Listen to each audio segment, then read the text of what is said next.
maanta sidaad u arkayseen waxa weeye maalin aad iyo aad u qiimo badan waa maalintii Soomaaliya lagu soo celiyay inay adduunka ka mid tahay magaceedii loo bixiyay inay adduunka la hirgeli karto oo ay wax la qabsan karto inay adduunka la siman tahay inay bankan World Bank maanta aan joogno banka adduunka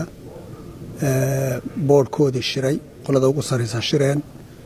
wax yar horteed imika waqtiga aan joogno ay ka soo baxeen madaxweynaha halkan inoogu yimi aan wada sheekaysanay wixii ka soo baxay boardkiina nooga waramay oo ah in Soomaaliya maanta loo aqoonsaday inay tahay dal jira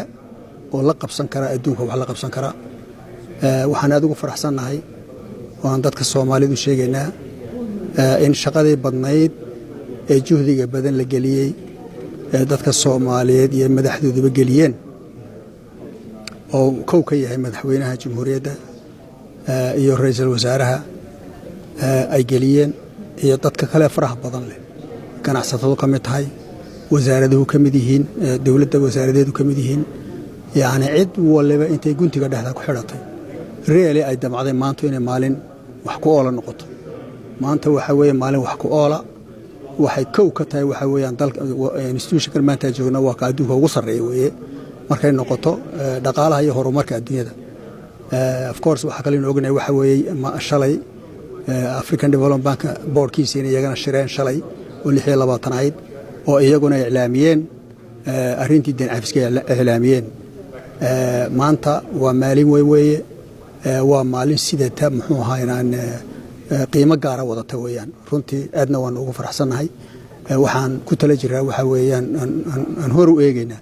maanta waxay ka dambeeyay hadii Ilaahay yiraahdo inaan adduunka la hirgalo la qabsano inaan hawsha sidii u sii wadno hawsha halkan kuma dhamaanayso laakiin maanta waxa la qiray waxa weeye runtu waxay tahay waxa weeye Soomaalidu haday isku yimaadaan ay damcaan inay wax qabtaan inay qaban karayaan halkaas laga sheegay adduunka dhan baa sheegay waxa maanta la sheegay halkan waxa weeyaan wadankii ugu horeeyay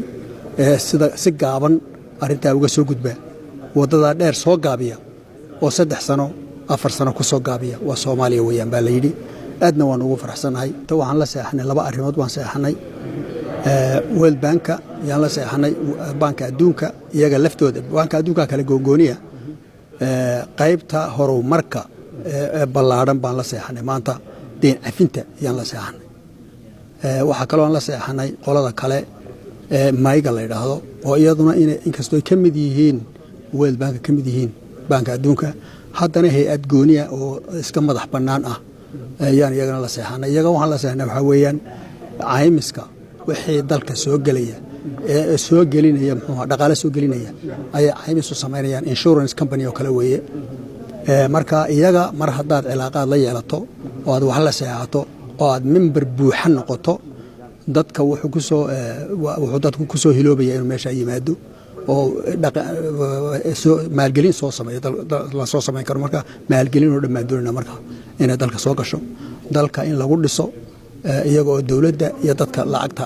haysta maalgeliyayaashu ay wada yimaadaan taasna iyagana waan la seexnay labaduba waxa weeyaan laba aad iyo aad xoog badan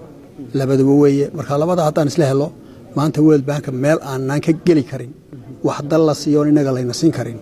ma jiro waliba waxay ku fiican tahay waxaynu inta badan waxay noqon doonaan deeqo inta badan waxaan uga jeedaa sanadaha soo socdo dhan deeq bay noqon doonaan laakiin inta dadka kale la siiyo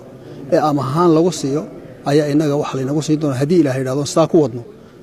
waxa laynagu sii doonaa deeqahan marka labada maanta aan la seexanay waa laba